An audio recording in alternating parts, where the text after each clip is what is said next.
to his house. And from map view, I can see where all of my different Sims are. I can tell that Sim's in the park, and now Cyclone is headed home. And I'm just going to explain a little bit more about map view.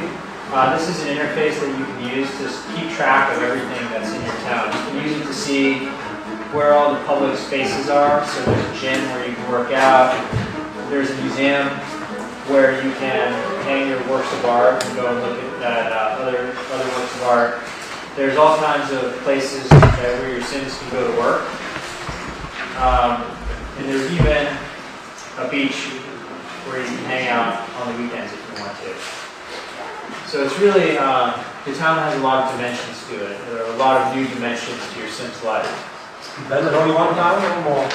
There's one town, and then within a few weeks of the launch of the game, we'll be putting another town on the Sims Exchange for people to download. That'll be free for anybody who registers. So let's take a look at life at home. So I sent Cyclone home. Now, one of the things I said earlier is that I'm a deviant player. When I can mess with other Sims, I tend to do that. So what I did with Cyclone is I had him work really hard to get to the top of the science career. So he is a mad scientist now, and that's like the pinnacle of achievement in the science career. And so he gets this special ability that he can use on different objects in the house. Called Perform Experiment On. And what that lets him do is basically modify pretty much any object in the world so that something special happens to it. So I like to go into my friends' houses and perform these experiments on all their things, and then watch them go around the house and see what kind of bad stuff happens to them. So it looks like I accidentally set it on fire. So that was a pretty bad experiment, so now he's going to freak out. So I think it's time to get all the Sims home and get them over here to help out, put out the fire.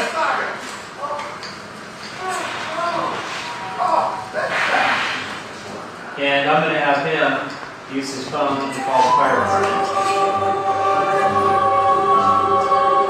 Everybody's going to run home, and eventually the fire department will come, but they're always a little bit late. So that's what he gets for trying to mess with other people's lives. So that's just really a quick look at what life is like in the game. And I'm just going to give you sort of a tour of the town quickly. We started off earlier by taking a look at the gym. There's some other public venues that your Sims can play at. Obviously, there's the park and the beach. They can go down to the public library. And then over here is the public pool. So it's really a place where there's a lot of outdoor life. So in addition to all that home gameplay that people are used to in The Sims, The Sims really opens up a whole new dimension of life for The Sims. So you can, for example, head downtown on the weekend, set up shop in the cafe, and you'll see all of the other characters that you know out here in the town. And finally, if you want to, what you can do is you can create your own people and replace all of the folks who live in this town with people that you know. So if you wanted to take your favorite characters from a TV show and put them into town, you can do that. Or, as I'll show you a little bit later, you can bring famous people into your world and kind of live next door to them if you want to. So it's really an example, a chance for you to sort of experiment and think. Now, the last thing that I wanted to talk about that's really sort of very different about The Sims 3 in terms of how the game plays is... Let's just pause that scene. So, in The Sims 2, really the core gameplay was about your Sims' needs, right? And about taking care of the characters. As you've seen, really a lot of what the Sims 3 gameplay is about, it's about fulfilling their wishes in life. So if I, for example, focus exclusively on playing as this character, Cyclone, when his roommates are off doing their thing, they're going to be able to take care of themselves. They'll be able to go to the bathroom and clean themselves and feed themselves and so on.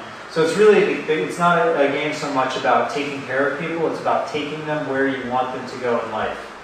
And I think that's really one of the fundamental differences about The Sims 3, is that you can make a person really fulfill their destiny however you want to. The Sims still have needs, but the needs are really relevant to the sim that I'm focused on at any given time. So if I work my sim too hard, they'll need to rest. If I'm not paying attention to the Sims at all, they won't die. So as players, you're really more free to explore the content of the game and tell your story, or do horrible things